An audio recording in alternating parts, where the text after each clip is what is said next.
대한민국 국회. 이대로 괜찮을까요?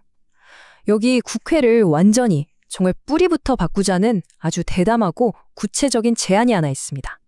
오늘 저희가 이 청사진을 한번 제대로 뜯어보겠습니다. 자, 그래서 오늘 살펴볼 내용은 이렇습니다. 먼저 지금 우리 정치가 어떤 문제가 있는지 진단해 보고요. 그리고 완전히 새로운 3원제 시스템은 뭔지, 또 국회의원은 누가 어떻게 되는지, 법은 어떤 절차로 만들어지는지, 그리고 마지막으로 이 모든 게 정당 정치의 종말을 가져온다는 건 무슨 의미인지 차례대로 알아보겠습니다.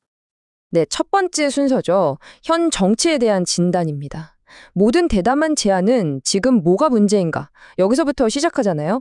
이 제안이 지적하는 문제는 아주 명확하고 또 굉장히 직설적입니다. 바로 이겁니다. 현재의 소모적인 양당 체제. 이 제안은 지금의 정치 시스템, 특히 양당 체제가 너무 당파적이고 문제점이 많아서 이 판 자체를 아예 새로 짜야 한다고 주장하는 거죠.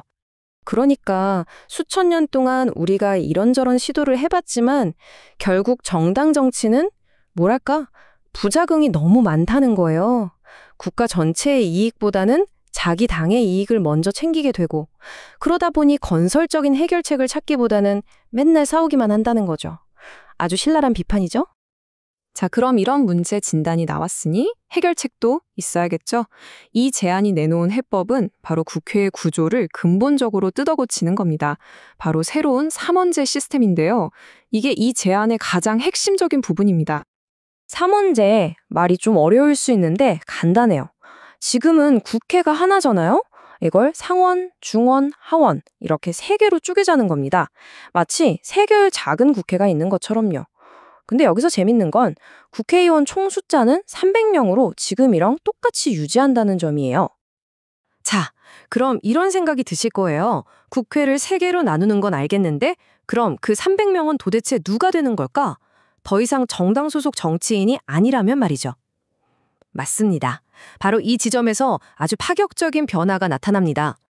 보시면 아시겠지만 구성이 완전히 달라요. 우리가 흔히 아는 지역구 국회의원, 비례대표 이런 게 아닙니다. 의석의 40%는 사회 각계 전문가들이 그리고 나머지 60%는 대기업과 중소기업 대표들이 각각 30%씩 나눠 갖는 구조예요. 말 그대로 경제와 사회 분야의 대표들이 국회를 구성하는 거죠. 그리고 이 국회의원들의 특징이 정말 중요합니다. 일단 각 분야에서 직접 추천을 받고요. 정당에는 아예 소속될 수가 없습니다.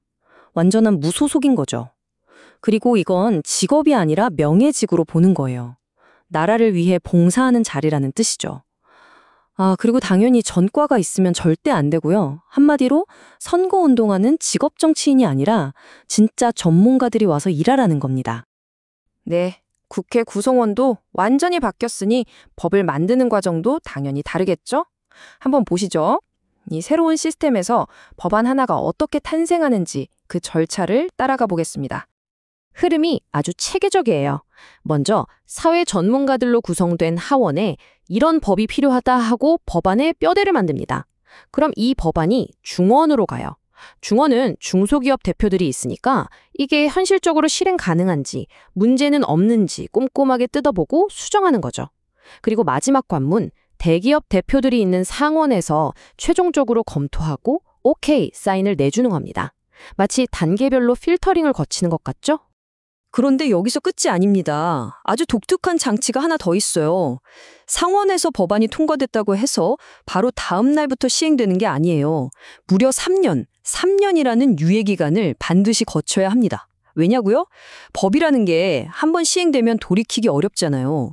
그러니까 충분한 시간을 갖고 사회적으로 논의도 하고 혹시 모를 부작용은 없는지 다시 한번 점검하자는 취지인 거죠. 자, 그럼 이제 마지막 퍼즐 조각입니다. 이렇게 국회 구조, 구성원, 입법 과정까지 다 바꾸면 궁극적으로 뭘 하려는 걸까요?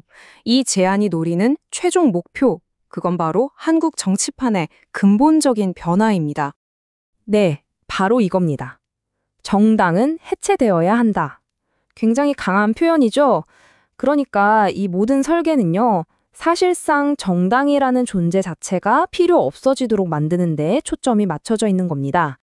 두 시스템을 비교해보면 그 의도가 더 명확해져요. 지금처럼 정당을 기반으로 서로 싸우는 정치가 아니라 전문가들이 모여서 독립적으로 심의하는 시스템. 어떤 뒷거래가 아니라 투명한 절차를 따르고 정치 권력을 잡으려는 게 아니라 명예직으로서 국가에 봉사하는 것. 이 제안은 이런 완전한 패러다임 전환을 꿈꾸는 겁니다.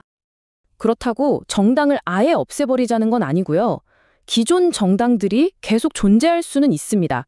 하지만 그냥 사회 단체로서만요. 이게 무슨 말이냐면 국회의원 후보를 낸다거나 법을 만드는 데 영향력을 행사하는 그런 핵심적인 권한은 완전히 사라진다는 뜻입니다. 사실상 정치의 중심에서 완전히 벗어나게 되는 거죠.